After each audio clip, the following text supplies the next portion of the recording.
ხასი ხარო. კარგი. კარგი, მზად ვიქნები. არა, დიდხანს არ გავუდი.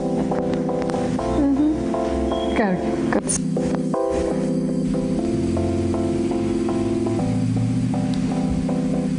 ეს ჩემი მეგობარი ბიჭი იყო. რაღაც სიურპრიზ მეწყობს. ისე მე მეგობარი ბიჭის თქმას მირჩენია ბოიფრენდი. თან ერთი სიტყვა, თან კარგად ჟღერს და ამერიკულ ფილმებს მაგონებს.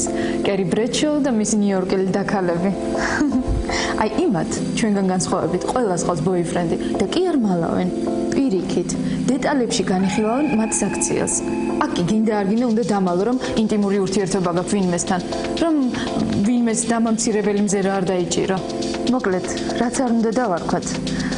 მეგობარი ბიჭი, საყვარელი თუ ბოიფრენდი ძლიერი სქესის ერთი წარმომადგენელი ქალის გვერდზე აუცილებლად უნდა იყოს. თუ რაოდენობას გაზრდით, ამას უკვე სხვა რამე ქვია. ბოიფრენდი არის მეგობარი ბიჭი, რომელიც შენ გილამაზებს ცხოვრებას, რომელიც შენთან ერთად იზიარებს ყველა ცხოვრების ყველა ასპექტს, ანუ დადებით, უარყოფით და ეს არ არის მხოლოდ რაღაცა სექსი და ბალიშთან, ლოგინთან და ლეიბთან ურთიერთობა, ეს არის სოციალურად ცხოვრება ამ ადამიანთან და მასთან ერთად ძალიან ბევრი ჭირვარამის გაზიარება. მაგალითად, უცხოეთში თუნდაც მერკანტილურად რომ ჩავთვალოთ, ეს ადამიანები ავსებენ ერთმანეთს, ანუ girlfriend boyfriend-ის ინსტიტუტი, რომ გაიყონ ერთად ის გადასახადები, რომელიც მოდის, ხო ვთქვათ, სახლის, გაზის, შუქის და ასე შემდეგ, გარდა იმისა, რომ სარეცელის გაყოფა არ არის ყველაფერი. გარდა ამისა, კიდევ არის ძალიან ბევრი მომენტი ცხოვრებაში, რომელსაც ეს ადამიანი გიადვილებს, გარდა იმისა, რომ შენ მასთან ყოფნა სიამოვნებს.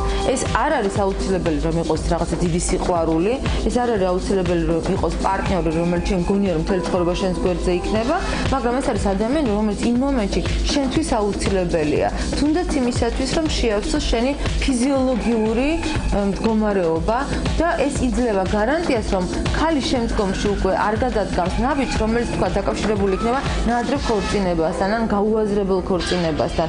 ეს არის გარანტია იმისა, რომ შემდგომი ნაბიჯი ქალის გაცილებით უფრო გააზრებული იქნება და ეს ოჯახიც უფრო შეკრული იქნება აქედან გამომდინარე. ისე ახლა დავფიქრდი. boyfriend girlfriend-ის ურთიერთობა ჩვენთანაც რომ ყოფილიყო მისაღები. ამდენი გაშორებული წყვილიც ხო აღარ იქნებოდა. მე მგონი არავის გაუკვირდება თუ ვიტყვი რომ 16-17 წლის ბავშვებს შორის ქორწინება ძირითადად სექსის გამო ხდება. ხო, აბა როდემდე უნდა იარონ პარკებში, ბარებში. შედით ნებისმიერ სკვერში.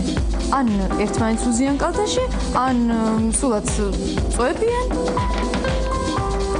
სხვადასხვა საბურთალოს ერთ-ერთ ცნობილ სკვერში პატარა ბავშვების დედებმა შეყვარებულ წყვილებს შემოსვლა აუგრძელეს. მიზეზი ის იყო, რომ მათი შვილები ნაადრევად იღებდნენ სექსუალურ განათლებას.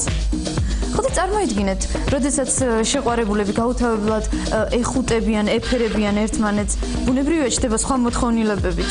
ამ დროს განსაკუთრებით გოგონას პენში იმდება წითელი ნატურა და ახსენდება დედის სიტყვები. ქორწილამდე არანაირი სექსი. და ქორწილის შემდეგ რამდენი შეუფერებელი წყვილი იტანჯება ერთ საწოლში არავინ იცის. ის რაც გარანტირებულია და ბეჭდით დაღდასმულია, ყოველთვის უკვე ნაკლებად საინტერესოა.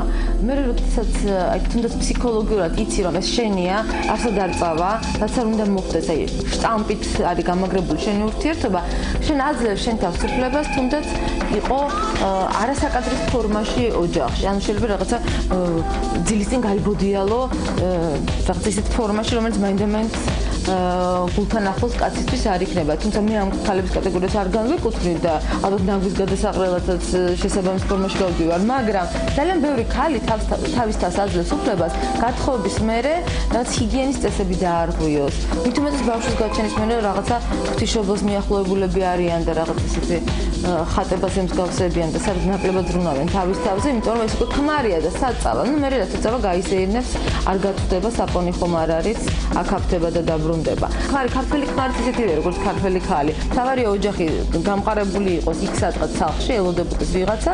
ანუ ორივეს უჩნდებათ რაღაც ისეთი ერთგვარი გაგრილებული გრძნობები და უკვე გაცხელებულ გრძნობებს ეძებენ სადღაც, აი როდესაც ეს არის ბოიფრენდი, როდესაც ეს არის ადამიანი, რომელიც ყოველ წუთში შეიძლება წავიდეს შენი ცხოვრებიდან, უფრო მობილიზებული ხარ, უფრო შეკრული ხარ და უფრო მოტივირებულია ასეთი ურთიერთობა.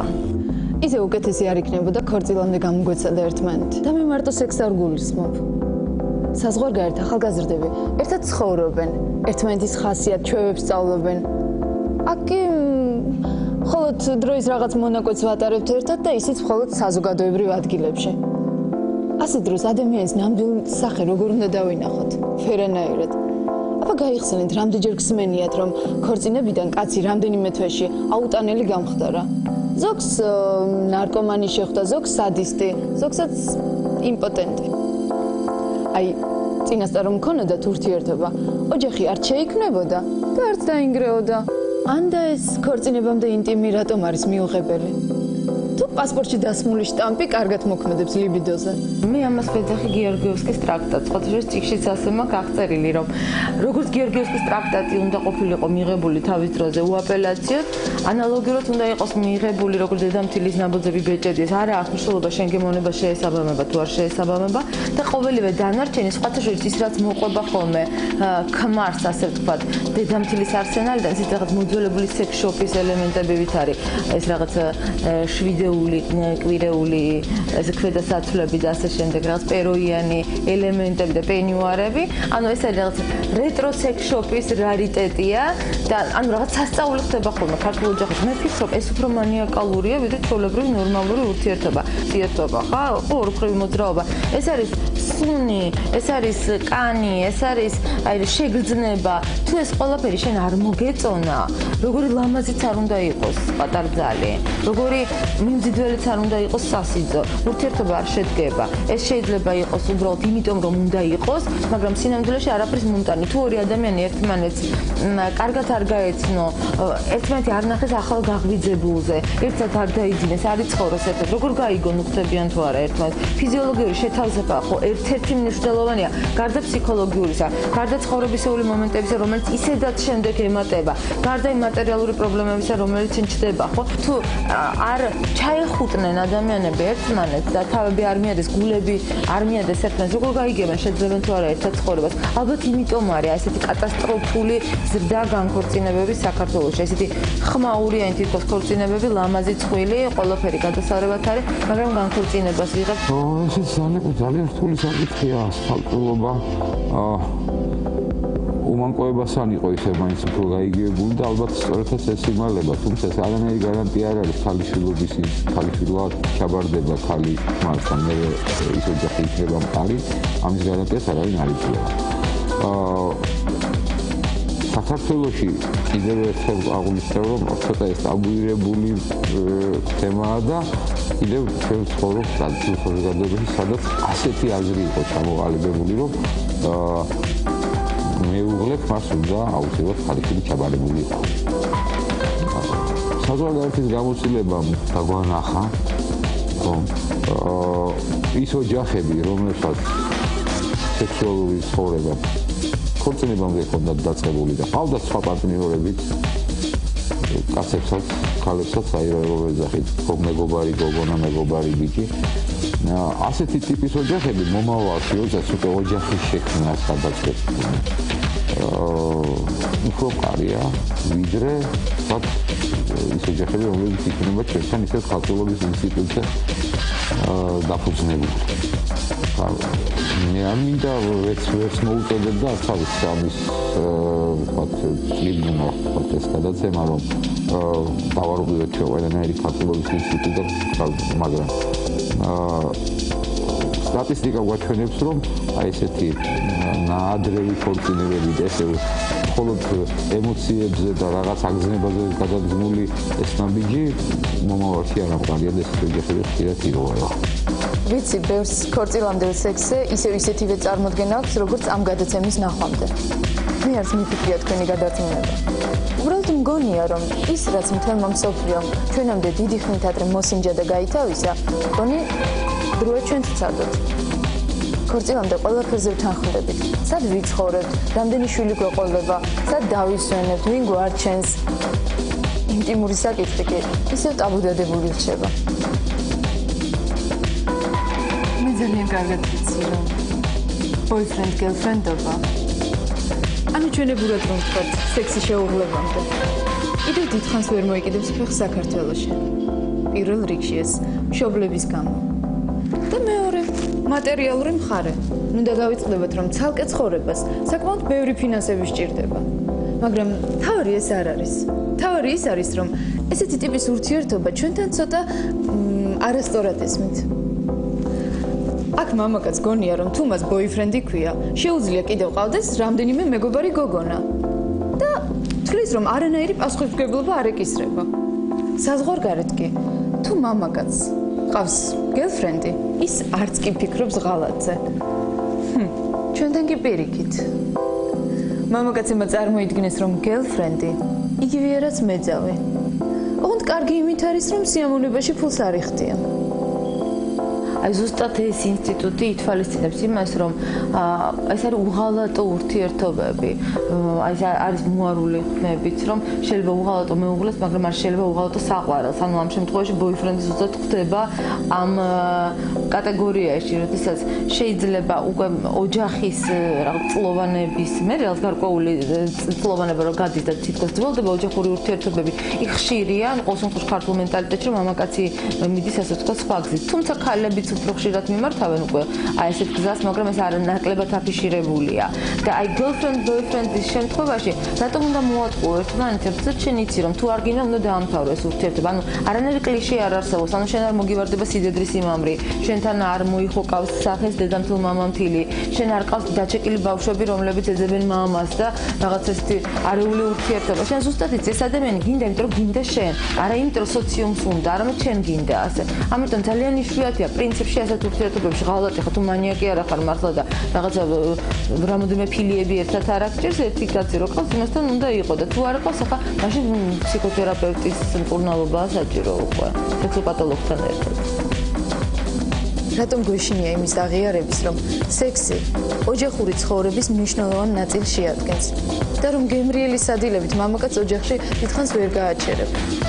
იქნებ სწორედ ამიტომ გარბიან ახალგაზრდა ქმრები სხვა უფრო გამოცდილ ქალებთან. და ინტერნეტში სულ უფრო და უფრო ხშირად გვხვდება ცოლიანი მამაკაცის განცხადება, რომ ეძებს უკომპლექსო გოგონას ინტიმური ურთიერთობისთვის. არ შეიძლება შენი შვილის მეგობარი გოგონა ან მეგობარი ბიჭი რა მნიშვნელობა აქვს, რომელია სქესით შენთვის იყოს უცხო ადამიანი და მე მაგიჟებს ქართული ხალხური შეკითხვა შვილს ცოლი მოაყვანინე? წარმოიდგინეთ, ეს ჯანმრთელი ქართველი ბეხლეძე წელს ვიპარსად უკვე დღეში ორჯერ და მე უნდა მოვაყვანინო ცოლი? ზუსტად ვიცი რომ ძალიან ბევრი ზუსტად ასე ცხოვრობს, მაგრამ შემდეგ ირთვება რაღაც მესჩანური რაღაცა მე მყავს ძალიან ახლო ქალბატონი გინეკოლოგი, რომელიც მიყვება უამრავ შემთხვევას, როდესაც ქალიშვილობის აფკის გაკერვით არის დაკავებული, ეს ხო მარაზმია. ფინიში დღეში რამოდენიმე ოპერაცია კეთდება და ძალიან ბევრი ყმაწვილს გონია, რომ ის ქალბატონი რომ მოიყვანა და აგერ პატარა ძალიან თეთრკაბაში, ის უკვე სხვასთან იყო, ის უფრო დიდი წვლილია. არ ჯობია იცოდეს ვინ ყავდა მის მეგობარს, რა მოხდა, იქნებ არ გაიმეოროს ეს შეცდომები. უი, რამდენი ვილაპარაკე? მე წავედი. ჩემი ბოიფრენდი მელოდება.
მე დავინ თქვა რომ მასაჟი მარტო მამაკაცებისთვის არსებობს. პროფესიონალის ხელები ქალს სასწავლო ნეტარებას ანიჭებს. ისე თუ გინდათ თქვენს ურთიერთობებში რაიმე სიახლე შეიტანოთ, სთხოვეთ თქვენ საყვარელ მამაკაცს, რომ ეროტიული მასაჟი გაგიკეთოთ.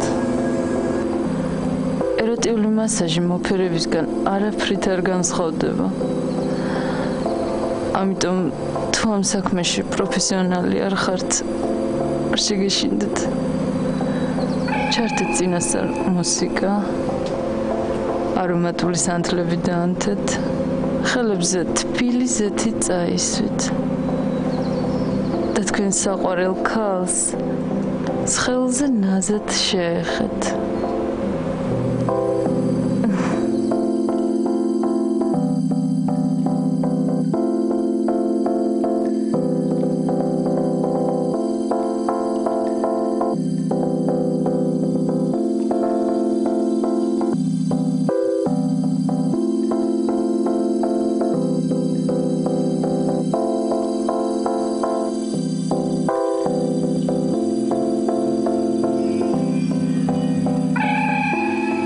ხელს მოეფერეთ, თითქოს ეფერებით, თითქოს ხატავთ. ტემპი ხან შეანელეთ, ხან ააჩქარეთ.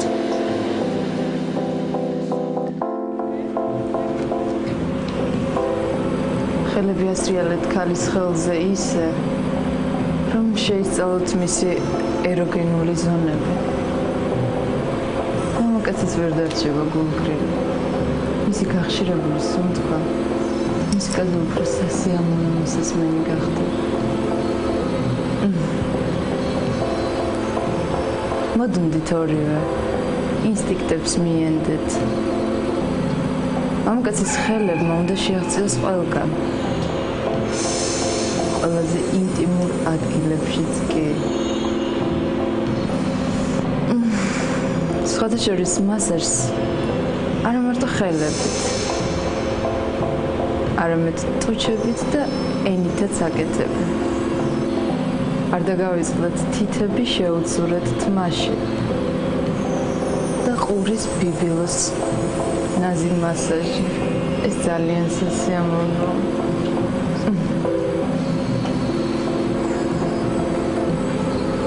ეროტიული მასაჟი სხელს ადონებს, მაგრამ ვნებას აძლიერებს. მასაჟის დროს შეიძლება ორგაზმამდეც მარტივად მიხვიდეთ.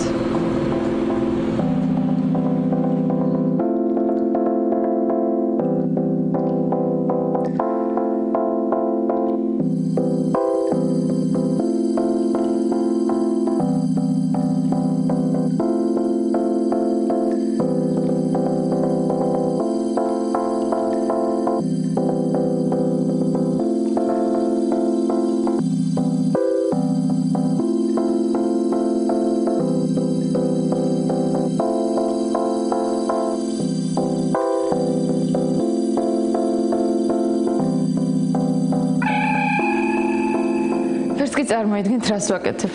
ჩემმა დაქალმა დამირეკა და რჩევა ამთხოვა.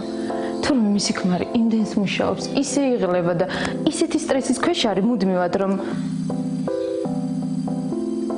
ლოგინში პრობლემები დაეწყო. დახმარება სჭირდება. თან ისე, რომ მისი მამაკაცური ღირსება არ შეილახოს. ამისთვის კი ბევრი კარგი საშუალება არსებობს. როგორც ამბობენ, მამაკაცის გულისკენ სავალი გზა კუჭზე გადისო, მაგრამ ირკვევა, რომ არა მხოლოდ გულისკენ, არამედ სხვა მნიშვნელოვანი ორგანოებისკენაც. ამიტომაც ვდგავარ სამზარეულოში და ვაპირებ უცნაური კერძის მომზადებას. სექსი და საკვები პირდაპირ კავშირშია ერთმანეთთან. ჯერ კიდევ ძველი ბერძნები იყენებდნენ საჭმელში ვნების აღებძვრელ პროდუქტებს და მათ სიყვარულის ქალღმერთის აფროდიტეს საპატივცემლად აფროდიზიაკები დაარქვეს. ვიცი მოიმდურებ ხორცის მოყვარულ მამაკაცებს, მაგრამ ჩემო კარგებო, ხაშლამა და ჩაქაფული თურმე სულ არ აღზრავს ვნებას. აი სისხლიანი სტეიკი და კუჭმაჭიკი ნამდვილი აფროდიზიაკები გახვალთ.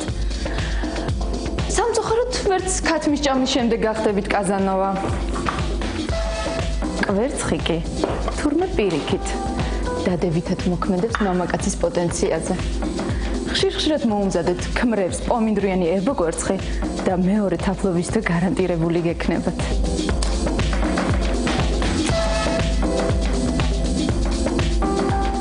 ზღვისპირა ქალაქებში მცხოვრები თითქმის ყველა მამაკაცი საშინელი მექალთანია. ვისარსმენია ცხელი ბერძენი, იტალიელი ან ესპანელი მაჩვეების შესახებ, რომლებიც რაღაც განსაკუთრებული სექსუალურობით გამოირჩევიან. საიდუმლო კი თურმე ზღვის პროდუქტებშია, რომელსაც ისინი ყოველდღე მიირთმევენ. ცნობილია, რომ მიდიები, ომარები, ხამანწკები, კალმარები სასწაულად მოქმედებს მამაკაცის პოტენციალზე. ისე მე მგონი ჩინელების ასეთი სწრაფი გამრავლების საიდუმლოსაც მივაგენი. ისინი ძალიან დიდ პატივს სცემენ ზღვის პროდუქტებს და რაც მთავარია, ჭამენ გვერდებსაც. ცნობილია, რომ უხსენებელი ერთ-ერთი უძლიერესი აფროდიზიაკია. მის სისხლს კი ნებისმიერი ასაკის მამაკაცში შეუძლია ლიბიდოს აღძრა.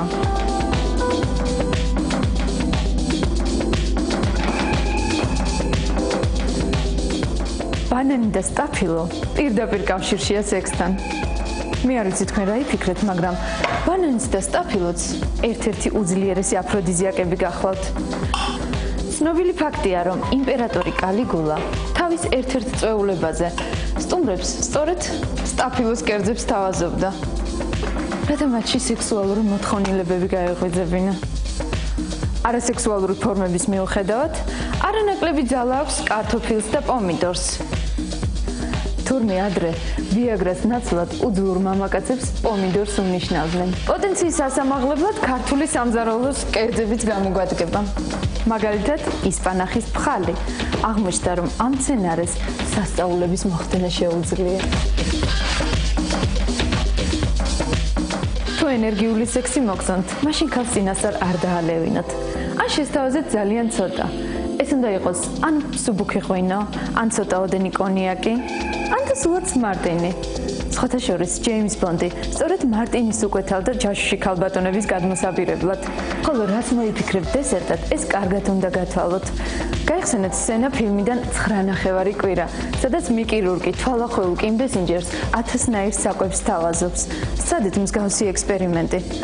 საიდუმლოდ გეტყვით, რომ ნუში, გარგარი, საზამთრო, კომში, რძე სასწაულად მოქმედებს ლიბიდოზე. და, რა თქმა უნდა, შოკოლადი.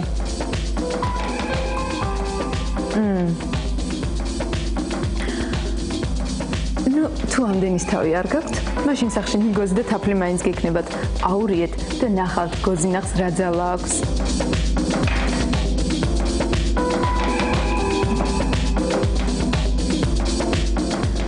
თუ დაგვირებული ხართ, რატომ არის მარწყვი სექსის სიმბოლო? ალბათ იმიტომ, რომ ის ერთ-ერთი უძლიერესი აფროდიზიაკია. ამიტომაც ვნება დაკარგულ წყვილებს მე სწორედ მარწყვის და ყველის სალატს ვურჩევდი. არ დაგავიწყდეთ ამ სალატს ცოტაოდენი კონიაკი და ლიმონიც უხდება.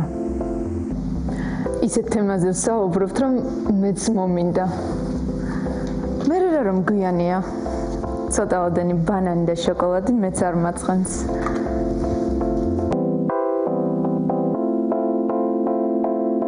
ღამის საინტერესოდ გატარებას გისურვებთ და იმ იმედით გემშვიდობებით, რომ თქვენი სექსის სამყარო მეზობლის ლოგინის ჭრიალით არ შემოიფარგლება.